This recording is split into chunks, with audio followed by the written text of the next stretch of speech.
right, so we are on the starting chapter 1 of Mending, my grandmother's hands, racialized trauma, and pathway to mending our hearts and bodies. Turn the music in the background down. Everything's okay. I'm gonna try this time. Hopefully, I can get my friend Belle to do Zoom with me while reading this stuff, so that we can discuss it as we go along. That's why this is just practice. Let's see. This one's a bit long, so I'm just gonna do 4 or 5 pages, or find a good place to stop, and then I want these to be nice and short, so people can just kind of watch them when they can.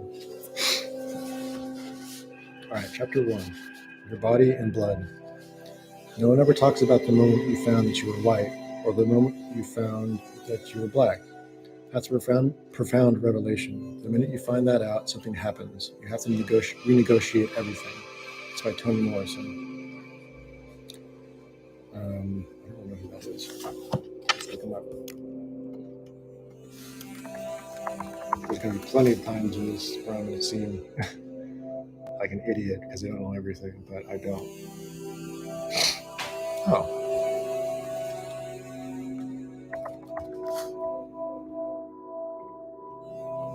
An American novelist. Oh, she just died. Her first novel, The Bluest Eye, was published in 1970. The critically acclaimed Song of Solomon. Whoa, I did not know she wrote that. Morrison became the first black female editor in fiction at Random House in New York City in the late 1960s. That's huge. Random House is big publisher. All right. History is not the past. It is the present. We carry our history with us. We are our history. James Baldwin. Just looking up.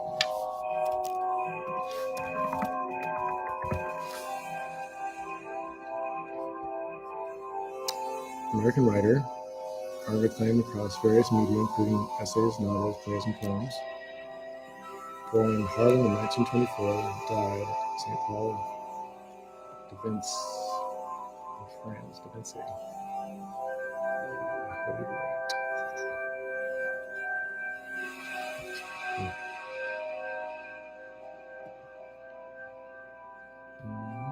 Hotel on the Mountain. Notes of a Native Son at Giovanni's Room. Okay. There is deep wisdom within our flesh if we can only come to our senses and feel it. Elizabeth A. Benke.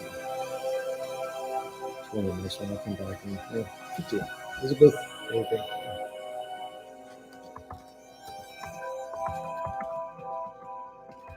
Behnke. Oops.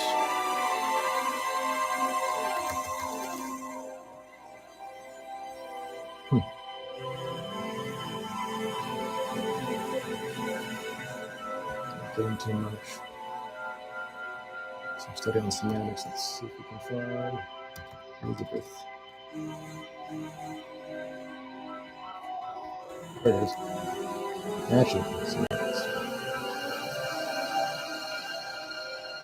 Or maybe this isn't the right track for this right now. Yeah, I think we'll just leave it on music till I find a good one that we can listen to. I look weird on the camera. All right. People don't realize what's going on in this country. There are a lot of things that are going on that are unjust. People aren't being held accountable. This country stands for freedom, liberty, and justice for all, and it's not happening for all right now. Colin Kaepernick. Yeah, I know that.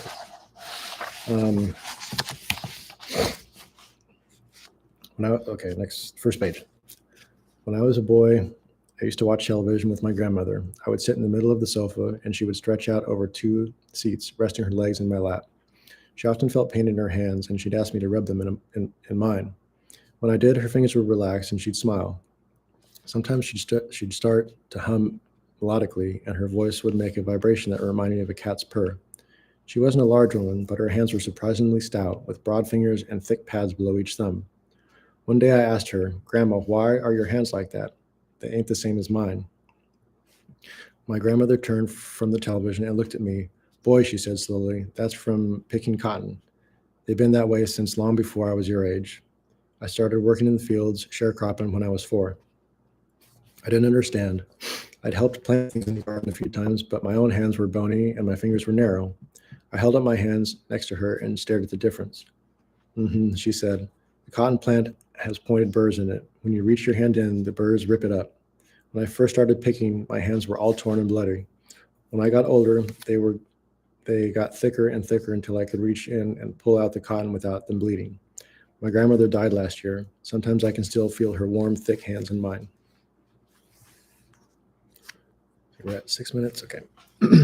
For the past 3 decades, we've earnestly tried to address white body supremacy in America with reason, principles, and ideas, using dialogue, forums, discussions, education, and mental training. But the widespread destruction of Black bodies continues, and some of the ugliest destruction originated with our police. Why is there such a chasm between our well-intentioned attempts to heal and the ever-growing number of dark-skinned bodies who are killed or injured, sometimes by police officers? It's not that we've been lazy or insincere, but we focused our efforts in the wrong direction. We tried to teach our brains to think better about race, but white body supremacy doesn't live in our thinking brains. It lives and breathes in our bodies. Our bodies have a form of knowledge that is different from our cognitive brains. This knowledge is typically experienced as a felt sense of constriction or expansion, pain or ease, energy or numbness. Often this knowledge is stored in our bodies as wordless stories about what is safe and what is dangerous. She never thought of that before. Numbness being the opposite of energy. The body is where we fear, hope, and react, where we constrict and release, and where we reflexively fight, flee, or freeze. If we are to upend the status quo of white body supremacy, we must begin with our bodies. Okay. New advances in psychobiology reveal that our deepest emotions, love, fear, anger, dread, grief, sorrow, disgust, and hope, involve the activation of our bodily structures. These structures, a complex system of nerves, connect the brainstem, pharynx, heart, lungs, stomach, gut, and spine. Neuroscientists call the system the wandering nerve or our vagus nerve. A more apt name might be our soul nerve. The soul nerve is connected directly to a part of our brain that doesn't use cognition or reasoning as its primary tool for navigating the world. Our soul nerve also helps mediate between our body's activating energies and resting energy. This part of our brain is similar to the brains of lizards, birds, and lower mammals. Our lizard brain only understands survival and protection. At any given moment, it can issue one of a handful of survival commands: rest, fight, flee, or freeze. These are the only commands it knows and the only choices it is able to make. There's a footnote down here at the bottom that I think is really interesting. I and some other therapists also recognize a 5th command besides rest, fight, flee, or freeze, and that is annihilate. The lizard brain issues this command when it senses accurately or, well, in parentheses, accurately or inaccurately, that a threat is extreme and the body's total destruction is imminent. The annihilate command is a last-ditch effort to survive. It usually looks like sudden extreme rage or like the attack of a provoked animal. Some therapists see annihilate as just a variant of the fight response, but I classify it separately because annihilation energy looks and feels quite different from fighting energy. It's the difference between a punch and a decapitation, because fight, flee, or freeze has become such a meme. I'll continue to use that phrase throughout the book. But in a therapy session, there are times when it's important for the therapist to note and work with the unique energy of an annihilate response. At times, I'll mention it again in this book as well. More generally, we would also be wise to recognize that much of what we call rage is actually unmetabolized annihilation energy.